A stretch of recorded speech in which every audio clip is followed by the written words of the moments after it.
किसी को दिल से माफ़ कर देने से हमारे मन का बहुत बड़ा बोझ उतर जाता है।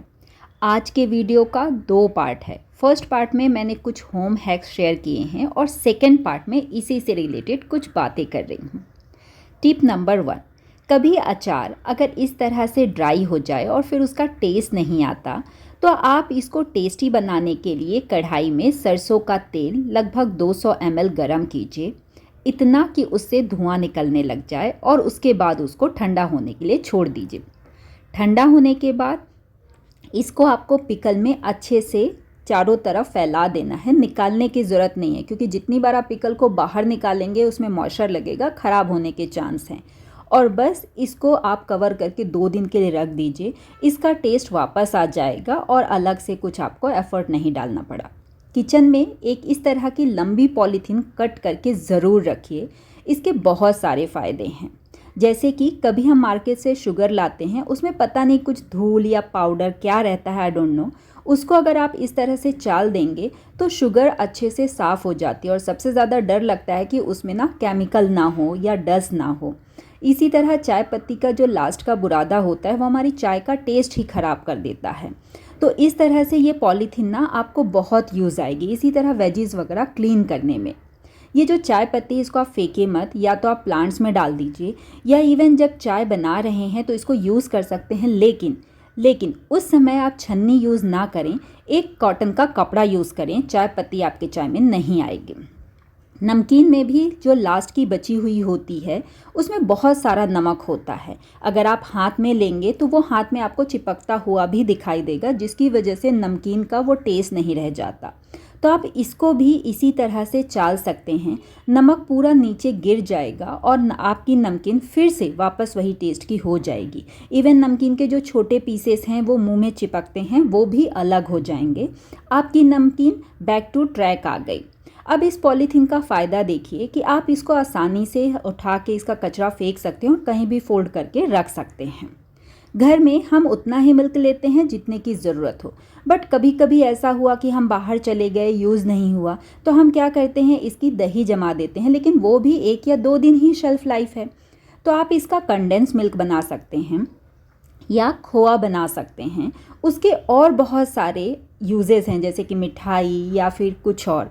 आज यहाँ मैं एक बहुत इम्पॉर्टेंट चीज़ शेयर कर रही हूँ। आप खोआ बना लीजिए, बट नॉर्मली जो खोआ होता है उससे थोड़ा ज़्यादा इसको आपको ड्राई करना है, क्योंकि इसका हम बाद में मिक्सर में थोड़ा सा ग्राइंड करने वाले हैं पल्स पे। तो इसको मैं तुरंत यूज़ करने वाली हूँ, इसलिए इसको कटोरी में निकाल रही हूँ। एल्स आप किसी एयर टाइट कंटेनर में फ्रिज में रख सकते हैं। इस खोए को मैंने क्या किया है, मिक्सर में पल्स पे पीस लिया है। मतलब पीसा तो नहीं, दरदरा बना लिया है कुछ इस तरह से। अब इसी में जितना ये मेरा खोआ है उतना ही सूजी जो बारीक हुई होती है, मोटा वाला नहीं, घी में 2 चम्मच में भून लिया है और सेम क्वांटिटी में सूजी ले ली है। इसी में जब मैंने काजू कतली बनाया था तो उसका कुछ ये बड़े बड़े पीसेस बन जाते हैं। वैसे तो इनको मैं ग्रेवी में यूज़ करती हूँ, ये भी मैं थोड़ा सा ले रही हूँ, हल्का सा मैंने रोस्ट कर लिया है। उसके बाद आपको लेना है थोड़े बहुत ड्राई फ्रूट्स, अगर आपको पसंद आते हैं। ये क्या बना रही हूँ मैं अभी 1 सेकंड में बताती हूँ। यहाँ पे शुगर हमें लेनी है, लेकिन देखिए खोया और जो ड्राई फ्रूट्स हैं उनके खुद के अपने टेस्ट होते हैं। तो सिर्फ आपको जितना रवा है उतना ही शुगर लेना है पीस के, और इसको अच्छे से मिक्स कर लीजिए। ये जो पाउडर बना है इसको आप यूज़ कर सकते हैं स्टफ़ पराठा बनाने में। बच्चों को ये बहुत अच्छा लगेगा। इवन आप इसकी गुजिया बना सकते हैं। इवन जो मीठी कचौरी होती है वो भी बना सकते हैं। ये पाउडर आप रख सकते हैं कम से कम 15 दिन के लिए, और फ्रिज में तो और लंबा, लगभग 1 महीने के लिए। इस तरह से आपका एक नई डिश और रेडी हो जाएगी। आते हैं वीडियो के सेकंड पार्ट में। मोस्ट ऑफ द टाइम आप लोग कमेंट करके पूछते हैं कि मैम आप इतने एनर्जेटिक और मोटिवेटेड कैसे रहते हो, आपको थकावट नहीं होती। यहाँ पे आप लोग जो देख रहे हैं ना, ये सारे के सारे लोग 50 और उसके ऊपर के एज के हैं। लेकिन ये विदाउट फेल सुबह 6 बजे आते हैं, यहाँ पे डेली योगा करते हैं, और योगा के बाद उनका यहीं ब्रेकफास्ट और टी होता है। एनर्जेटिक रहने के लिए फिजिकल और मोटिवेटेड रहने के लिए मेंटल हेल्थ बहुत ज़रूरी है। इसीलिए पिछले 10 सालों से without fail, not even single day मैंने गैप किया कि मैं वॉक पे ना जाऊं।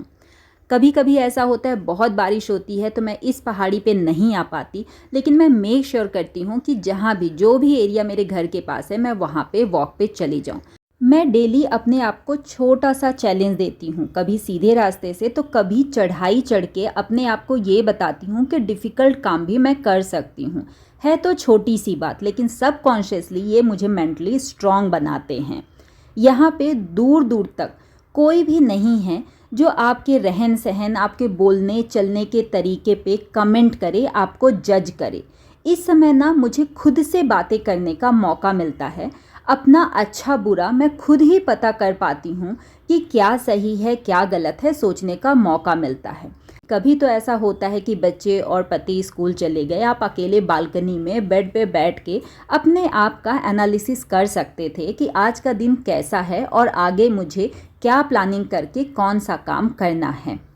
एक चीज़ और जो सबसे इम्पॉर्टेंट, कुछ चीज़ें ना जैसे हमें फ्रीडम चाहिए आप दूसरों को भी दीजिए। फॉर एग्ज़ाम्पल ये मेरा टीचिंग का बोर्ड है, बट मेरा बेटा कभी कभी मार्कर लेके इसमें कुछ तो ड्रॉ कर देता है, मार्कर ख़राब कर देता है, इंक ख़त्म हो जाती है। मैनी ऑफ द टाइम उसकी टेबल भी ऐसी फैली रहती है, जो खेल खिलौने उसने निकाले उसको वहीं छोड़ देता है। जैसे हमें ज़रूरत पड़ती है कोई हमारी गलतियों को इग्नोर कर दे, माफ़ कर दे, वैसे ही हमें भी करना चाहिए। तो जब मैं उसको बोल देती हूँ इट्स ओके, आज हो गया लेकिन कल से मत करना, प्यार से, तो वैसे ही कभी अगर मुझसे कुछ रोटी जल गई या खाना अच्छा नहीं बना है तो ही डज़ द सेम। वो भी बोलता है कि मम्मा देखिए आज आपने अच्छा खाना नहीं बनाया, कोई बात नहीं, लेकिन कल से आप मत कीजिएगा। मतलब जो हम करते हैं वही बच्चों पे रेप्लिकेट होता है।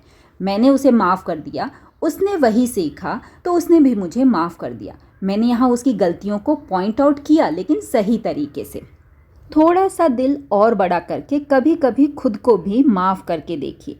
किसी ने आप बर्तन नहीं धो पाए, खाना बनाने में लेट हो रहा है, सोफे पे कपड़े रेस्ट कर रहे हैं, साफ़ करने का मन नहीं किया, नाश्ता करने के बाद थाली उठाना भूल गए, इट्स ओके।